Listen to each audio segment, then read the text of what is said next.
Hello student. देखिए method of preparation हमने finish कर दी। इंट्रोडक्शन, नॉमेनक्लेचर, उसके बाद method of preparation of amines. Right, amines chapter शुरू है हमारा। उसमें MOP that is method of preparation हमने फिनिश कर दी। ओके, उसमें अच्छे से समझ लीजिए गैब्रियल सिंथेसिस वो एक इम्पॉर्टेंट था। उसके बाद हॉफमन, ओके, उनको एक अच्छे से प्रिपेयर कर लीजिए। राइट, अब जैसे हम सीक्वेंस में देखते हैं मेथड ऑफ प्रिपरेशन जैसे कंप्लीट होती है उसके बाद जो पॉइंट आता है, the point which comes next is nothing but physical properties. Okay, अब देखिए फिजिकल प्रॉपर्टीज वैसे देखा जाए तो काफी इजी है, थियोरेटिकली आप पढ़ के भी समझ सकते हो, लेकिन उसमें भी काफी क्वेश्चन पूछे जाते हैं। ओके, और मोस्टली उसमें पूछे जाते हैं बॉइलिंग पॉइंट, मेल्टिंग पॉइंट। बाकी फिजिकल स्टेट, नेचर, ऑर्डर वगैरह वो तो इजी है, वो तो बस आपको फॉर इंफॉर्मेशन होता है। उसके साथ सोलिबिलिटी इंपॉर्टेंट है, सोलिबिलिटी, मेल्टिंग पॉइंट। ओके, तो देखिए इसमें भी हम क्या करेंगे, फिजिकल प्रॉपर्टीज ऑफ अमाइंस। उसमें भी मोस्टली क्या क्या रहता है, देखिए एक तो फिजिकल स्टेट रहता है, फिजिकल नेचर कह सकते हो आप इसको। मैं शॉर्ट में आपको बता रहा हूँ, हम इस लेक्चर में कवर क्या करेंगे, एक तो फिजिकल नेचर देखेंगे। फिजिकल नेचर मतलब उसका स्टेट, कलर, ऑर्डर। राइट, उसके बाद आएगा solubility, solubility also important one. ठीक है, और बॉइलिंग पॉइंट। ठीक है, ये कवर करेंगे हम मोस्टली। हमारे इसमें ये ज्यादा इसके ऊपर क्वेश्चन रहते हैं, और ये दोनों ज्यादा इंपॉर्टेंट है, सोल्यूबिलिटी और बॉइलिंग पॉइंट। तो देखिए फिजिकल प्रॉपर्टीज जो है, फिजिकल नेचर अगर हम देखेंगे, सपोज देखिए अगर फिजिकल स्टेट की बात करते हैं हम,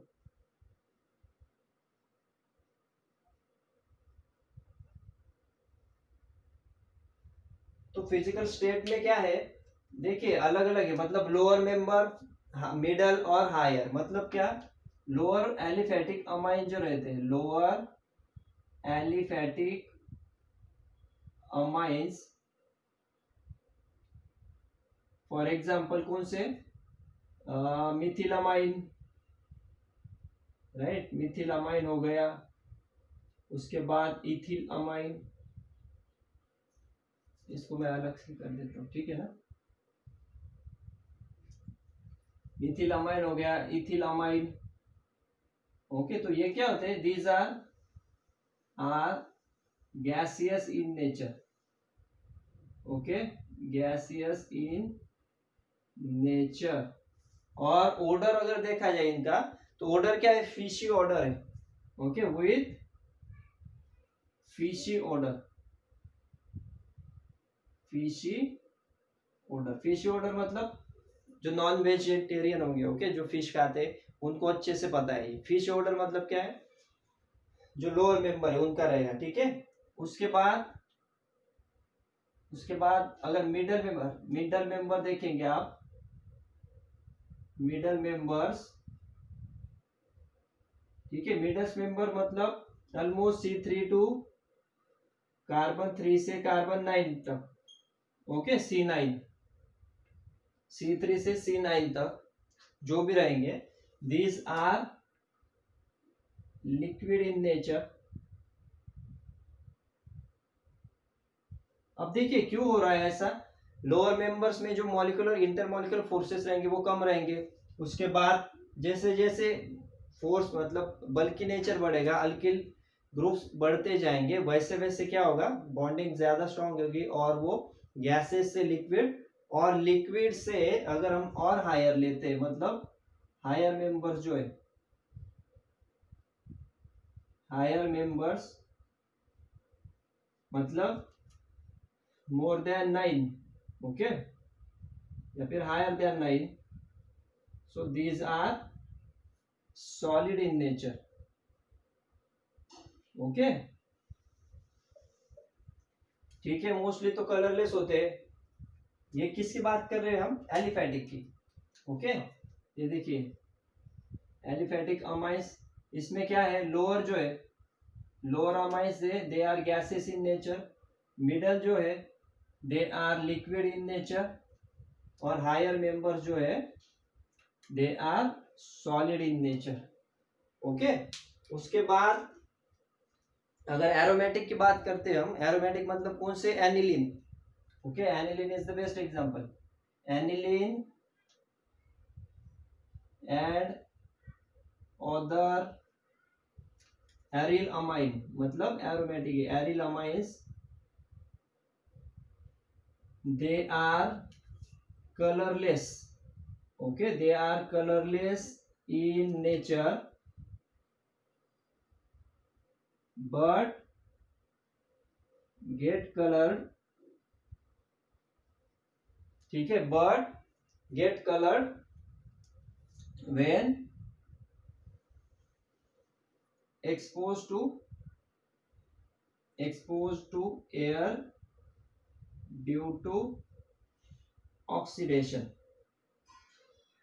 ठीक है, मतलब क्या है, एक्चुअल में एनिलीन और एरिल अमाइन जो है, ओके, वो क्या है, कलरलेस इन नेचर है.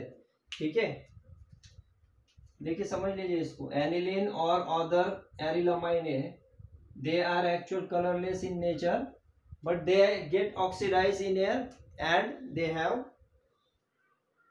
got color, they get colored, okay, when exposed to air. ठीक है, वैसे देखा जाए तो वो कलरलेस है. ठीक है, क्लियर यहाँ तक. ये तो फिजिकल नेचर हो गया, ओडर टेस्ट जो हम कहते हैं. उसके बाद अब दूसरा पॉइंट क्या आएगा, दूसरा पॉइंट है important, it is solubility.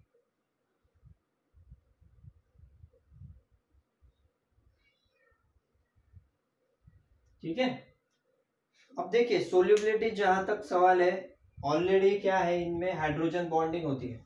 Hydrogen मतलब NH2, जब हम कहते हैं RNH2, इसका मतलब क्या, दे आर फॉर्मिंग हाइड्रोजन, मतलब they are soluble in water. Amine जो है they are soluble in water due to hydrogen bonding. ठीक है, हाइड्रोजन बॉन्डिंग मतलब क्या, देखिए स्ट्रक्चर अगर मैं आपको बताऊं तो सपोज RNH,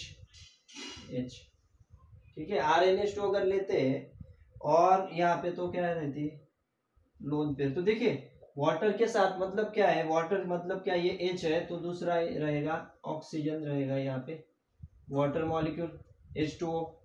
तो क्या होगा, यहाँ पे N है तो यहाँ पे क्या आएगा, ये निगेटिव है, उसके बाद क्या अटैच होगा यहाँ पे HOH.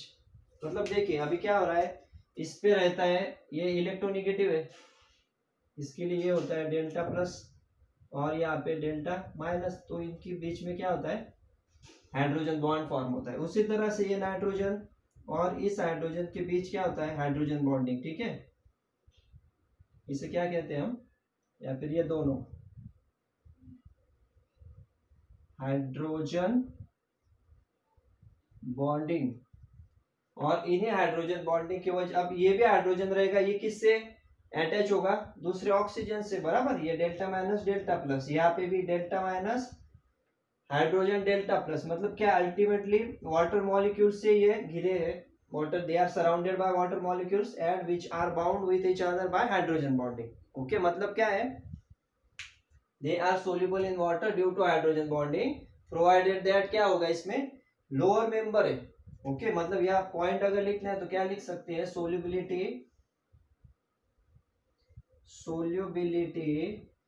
Decreases with increase in molar mass. Okay, अब देखिए लोअर मेंबर सोल्यूबल रहेंगे, बराबर, लोअर मेंबर सोल्यूबल रहेंगे और हायर मेंबर्स जो है वो क्या रहेंगे, दे आर इनसोल्यूबल, या फिर सोल्यूबिलिटी डिक्रीज होगी. क्यों डिक्रीज होगी, अब मोलर मास जैसे बढ़ेगा वैसे क्या होगा, हाइड्रोफोबिक नेचर जो है, ओके, तो हाइड्रोफोबिक नेचर क्या होगा, इंक्रीज होगा, राइट. तो यहाँ पे क्या लिख सकते हो आप, solubility decreases with increase in molar mass due to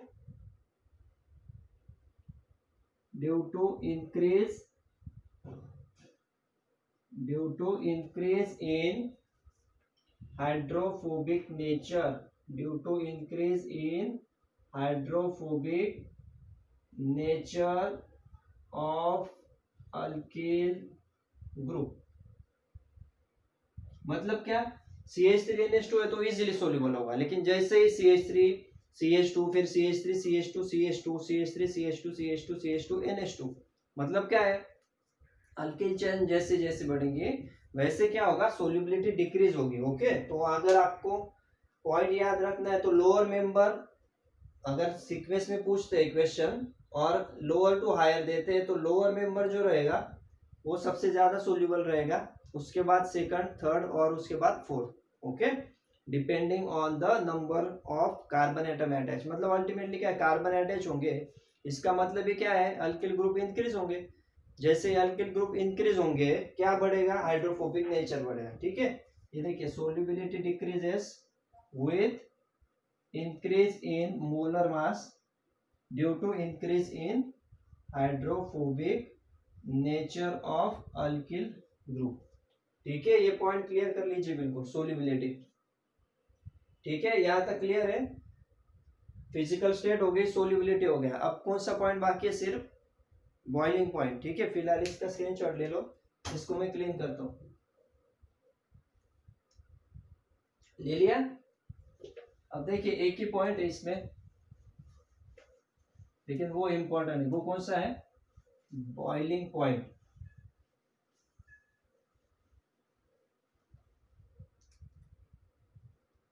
अब देखिए बॉइलिंग पॉइंट जहां तक है थर्ड, पहले हमने क्या देख लिया, फिजिकल स्टेट हो गया, उसके बाद सोल्यूबिलिटी हमने देख ली, उसके बाद क्या आता है, बॉइलिंग पॉइंट।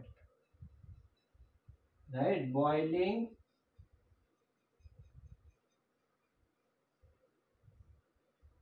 अब देखिए बॉइलिंग पॉइंट अल्टीमेटली किस पे डिपेंड होता है कि इंटरमॉलिक्यूलर हाइड्रोजन बॉन्डिंग जो रहेगी। देखिए वर्ड क्या यूज कर रहा हूं मैं, intermolecular hydrogen bond.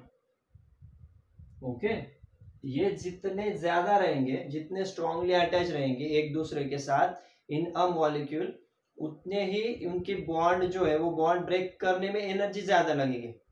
Okay, for example देखिए, अगर CH3NH2 हम लेते हैं, CH3NH2, ठीक है, और उससे ही अब देखिए मेल्टिंग पॉइंट, बॉइलिंग पॉइंट जब हम कहते हैं तो इंटरमॉलिक्यूलर फोर्सेस रहते हैं, मतलब विद इन द मॉलिक्यूल एक दूसरे से कैसे अटैच हो गए वो, उसे हम इंटरमॉलिक्यूलर हाइड्रोजन बॉन्डिंग कहते हैं। मतलब ये देखिए दो दो हाइड्रोजन है, जितने हाइड्रोजन ज्यादा रहेंगे उतने क्या रहेगा, दूसरा जो मॉलिक्यूल रहेगा इसका ही।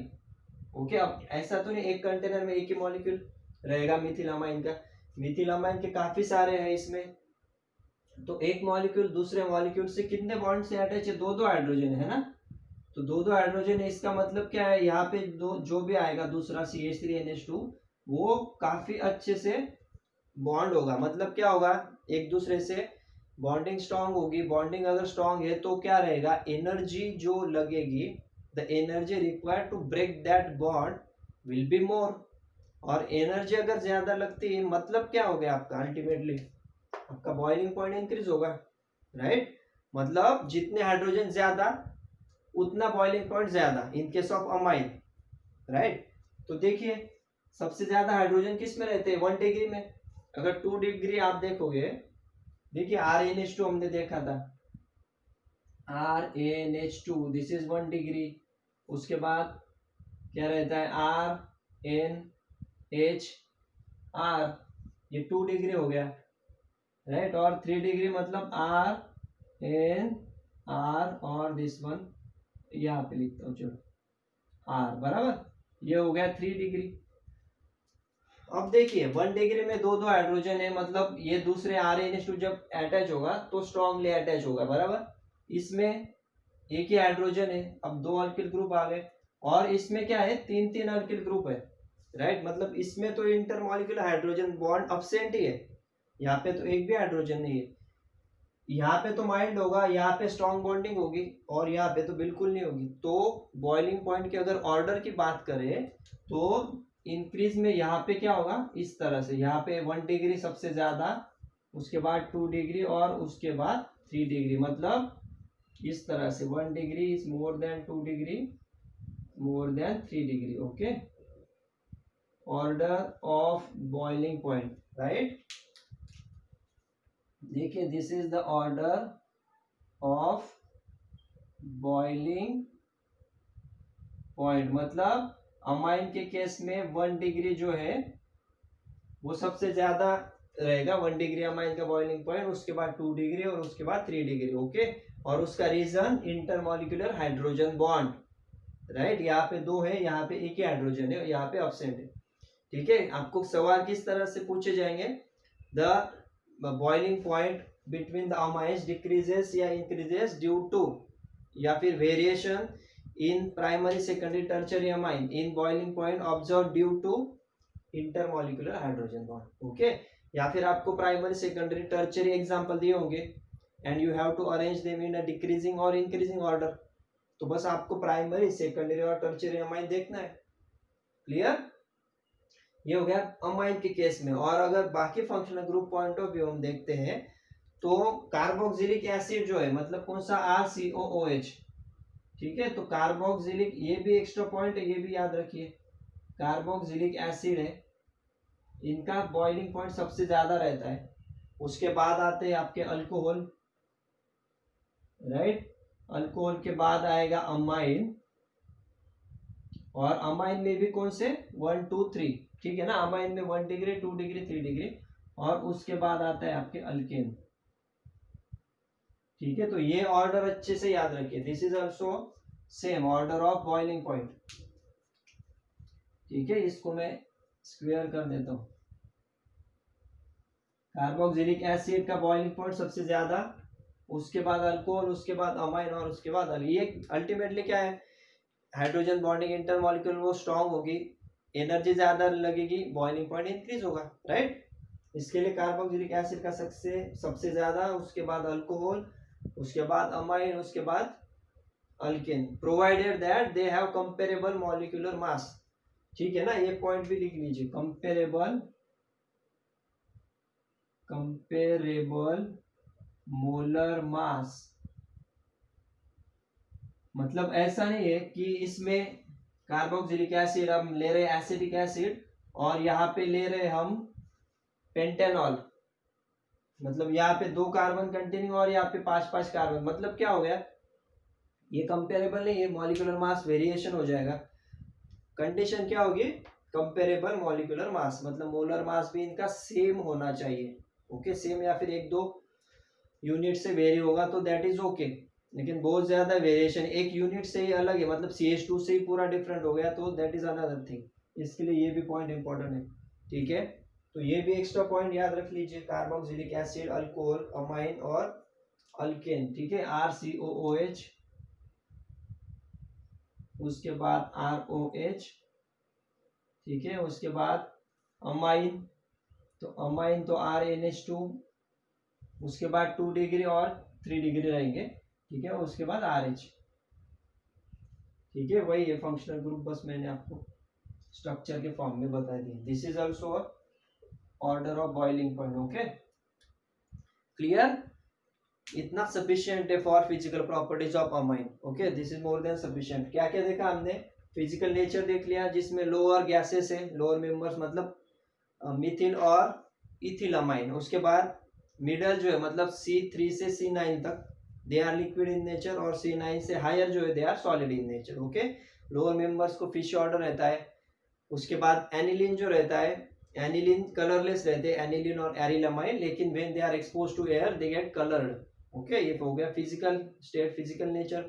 उसके बाद सोल्यूबिलिटी, सोल्यूबिलिटी में जनरल ट्रेंड है, due to hydrogen bonding lower member are soluble but higher members are insoluble due to increase in what hydrophobic nature of alkyl group, okay। alkyl group मतलब क्या, bulkiness will increase, solubility will decrease, ये हो गया solubility। और last में आता है आपका कौन सा, बॉइलिंग पॉइंट। बॉइलिंग पॉइंट में भी अमाइन के केस में 1 to 3 degree due to intermolecular hydrogen bond, और जनरल फंक्शनल ग्रुप के पॉइंट ऑफ व्यू सबसे पहले कार्बोक्सिलिक एसिड, फिर अल्कोहल, उसके बाद अमाइन, और उसके बाद अल्केन, ओके। यहाँ पे अमाइन ऐड हुआ है, जब हमने अल्डिहाइड कीटोन का देखा था तब भी मैंने आपको कंपैरिजन करके बताई थी, ठीक है। अगर वो भी देखा नहीं तो फिजिकल प्रॉपर्टीज में जाके देखिए, अल्डिहाइड कीटोन के, वहां पे हमने ये कवर किया है ऑलरेडी, ओके, यहाँ पे बस अमाइन ऐड हुआ और 1 to 3 डिग्री। ओके, तो this is all about physical properties of amine. ठीक है, जनरल है, अच्छे से इसको नोट्स बना लीजिए और पढ़िए। अभी नेक्स्ट लेक्चर से हम क्या करेंगे, केमिकल प्रॉपर्टी स्टार्ट करेंगे और उसमें कुछ बेसिसिटी वगैरह देखते हैं अमाइंस की। ओके, फिलहाल इसका भी स्क्रीनशॉट ले लो। ले लिया? चलो, थैंक यू। नेक्स्ट लेक्चर में मिलते हैं हम। चलो, बाय बाय।